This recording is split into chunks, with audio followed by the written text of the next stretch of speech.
जय हिंद दोस्तों, वंदे मातरम। काली डॉक्यूमेंट्री के ऊपर जो विवाद हुआ था वो तो आप सभी को याद ही होगा, जिसमें कि सिगरेट फूकती हुई और एलजीबीटीक्यू के झंडे को पकड़ी हुई काली माता को एक मूवी में दिखाया गया था, डॉक्यूमेंट्री मूवी में। इसी को लेकर काफ़ी ज़्यादा विवाद हुआ था, लेकिन शायद ऐसा लगता है कि इस विवाद से लोगों ने कुछ सीखा नहीं है और एक बार फिर से एक ऐसे ही, अब इनको लिबरल कहें वामपंथी कहें, ऐसे ही एक इंसान ने कुछ ऐसी तस्वीर के साथ एक आर्टिकल छापा है जो कि वाकई में काफ़ी ज़्यादा निराशाजनक है और पब्लिक को इससे गुस्सा क्यों ना आए, ये बात भी वो समझा पाए तो बहुत अच्छा होगा। तो जान लेते हैं पूरा मामला क्या है और इन भाई साहब ने अब क्या कुछ ऐसी कारस्तानी कर दी कि पब्लिक इनके ऊपर भड़क रही है। मां काली के फिल्मी पोस्टर के बाद भगवान शंकर की आपत्तिजनक तस्वीर छापने का मामला सामने आया है। यह आपत्तिजनक तस्वीर केरल की मैगजीन द वीक में प्रकाशित की गई है। इसको लेकर विवाद इस समय गहरा चुका है। इसी बीच खबर यह भी है कि उत्तर प्रदेश के कानपुर में द वीक मैगजीन के खिलाफ धार्मिक भावनाओं को भड़काने के खिलाफ एफआईआर दर्ज करी गई है। भाजपा नेता प्रकाश शर्मा ने मैगजीन के खिलाफ कोतावली में शिकायत दर्ज कराई है। भाजपा नेता ने कहा कि मैगजीन ने भगवान शिव और मां काली की आपत्तिजनक फोटो छापी है।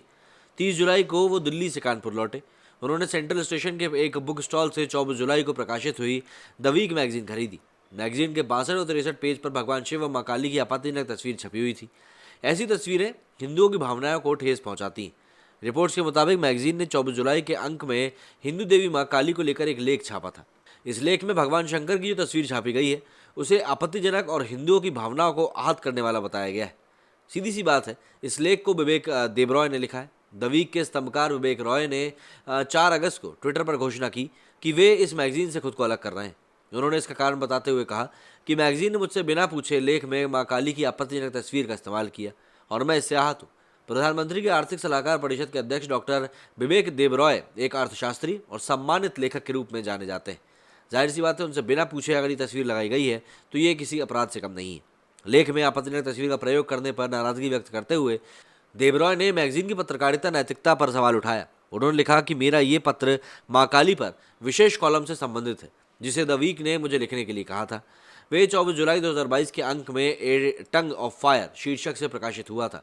साथ में एक जादू टोना पर आधारित पेंटिंग का चित्र भी है। लेख के कंटेंट और इस तस्वीर के बीच एक बहुत ही कमजोर कड़ी है।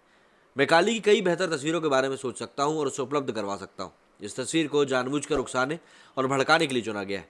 कम से कम मैं इसे इसी तरह समझता हूं। बता दें कि लेखक विवेक देबरॉय ने the fire has 7 tongues and one of this is Kali शीर्षक से लेख लिखा था, जो कि 24 जुलाई 2022 को द वीक में प्रकाशित किया गया था।